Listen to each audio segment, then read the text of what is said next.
Back to my YouTube channel. അപ്പോൾ ഇന്നത്തെ ഒരു ബർത്ത്ഡേ വ്ളോഗാണ്. പക്ഷേ എൻ്റെ ബർത്ത്ഡേ അല്ല, എൻ്റെ ഫ്രണ്ടിൻ്റെ ബർത്ത്ഡേ ആണ്. അപ്പോൾ നമുക്കൊന്ന് സെലിബ്രേറ്റ് ചെയ്താലോ? കമോൺ. അപ്പോൾ അവൻ്റെ ബർത്ത്ഡേ പ്ലാൻ ചെയ്യാൻ ഞങ്ങൾക്ക് അത്ര വലിയ പ്ലാനൊന്നും ഉണ്ടായില്ല. പക്ഷേ എൻ്റെ അച്ഛനും അമ്മയും അങ്ങ് ട്രിവാൻഡ്രത്ത് നിന്ന് അവൻ്റെ ബർത്ത്ഡേ സെലിബ്രേറ്റ് ചെയ്യാൻ വയനാട്ടിൽ വരും എന്ന് പറഞ്ഞുകൊണ്ട് എന്നാൽ പിന്നെ കൂടാം, അവൻ്റെ ബർത്ത്ഡേ സെലിബ്രേറ്റ് ചെയ്യാം എന്നുള്ളൊരു മൈൻഡേ ഉണ്ടായിരുന്നുള്ളൂ.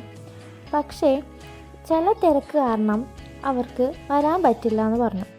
അത് അവന് ഭയങ്കര സങ്കടം ഉണ്ടാക്കി. എന്ന് വെച്ചാൽ കുറേ നാളായിട്ടൊരു ബർത്ത്ഡേക്ക് ഒരു മാസം മുന്നേ അവൻ അച്ഛനമ്മയും വരും എന്നുള്ളൊരു മൈൻഡിലും ഞങ്ങളോടൊക്കെ പറഞ്ഞൊക്കെ ഇരിക്കുകയായിരുന്നു. പക്ഷേ അവർക്ക് വരാൻ പറ്റില്ല ഗൈസ്. അപ്പോൾ നമ്മൾ വിചാരിച്ചു, അവൻ അത്രയും ആഗ്രഹിച്ചല്ലേ, ഒരു ചെറിയ രീതിക്ക് നമ്മളെ കൊണ്ട് പറ്റുന്ന രീതിക്ക് നമുക്ക് ബർത്ത്ഡേ സെലിബ്രേറ്റ് ചെയ്യാമെന്ന് വിചാരിച്ചു.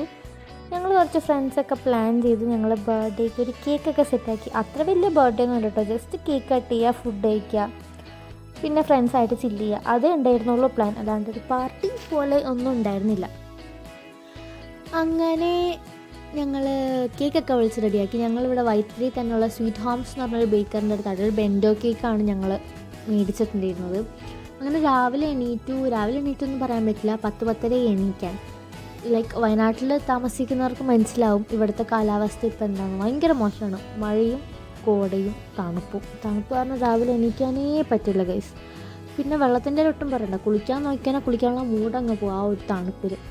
ഞാൻ രാവിലെ എണീറ്റ് ഫ്രഷായി, ഡ്രസ്സൊക്കെ ചേഞ്ച് ചെയ്ത് റെഡിയായി, മുടി സ്ട്രെയിറ്റ് ചെയ്തപ്പോഴാണ് എനിക്ക് ഈ പരിപാടി എന്താണെന്നറിയില്ല. ഞാൻ എത്ര ചെയ്താലൊന്നും ശരിയാവലില്ല.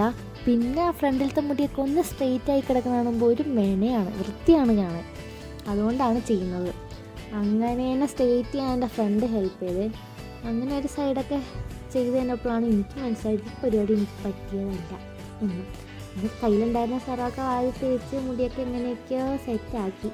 എന്നിട്ട് ഞങ്ങൾ പോയി ഫുഡൊക്കെ കഴിച്ച്. ഹോസ്റ്റലിലെ ഫുഡൊക്കെ കണക്കാണ്, എന്നാലും അന്ന് എഴുന്നേറ്റതുകൊണ്ടും അന്ന് വീക്കെൻഡ് ആയതുകൊണ്ടും പോയി ഫുഡൊക്കെ കഴിച്ചു. മെസ്സിന്ന് രാവിലെ കഴിക്കുന്ന സ്ഥിരം നടക്കുന്ന ഏർപ്പാടൊന്നുമല്ല, പക്ഷെ വല്ലപ്പോഴും അറിയാണ്ടൊന്ന് എണീറ്റ് പോയാൽ അല്ലെങ്കിൽ വല്ല ആണ്ടിലും കൊല്ലത്തിലൊക്കെ ബ്രേക്ക്ഫാസ്റ്റൊക്കെ മര്യാദയ്ക്ക് കഴിക്കുള്ളൂ. അങ്ങനെ നമ്മൾ മുടിയൊക്കെ സെറ്റാക്കി. അങ്ങനെ നമ്മളൊരു സ്പ്രേ ഒക്കെ അടിച്ച് നമ്മൾ ഫുൾ സെറ്റായി. ഇനി നമുക്ക് അവൻ്റെ റൂമിലേക്ക് പോകാം.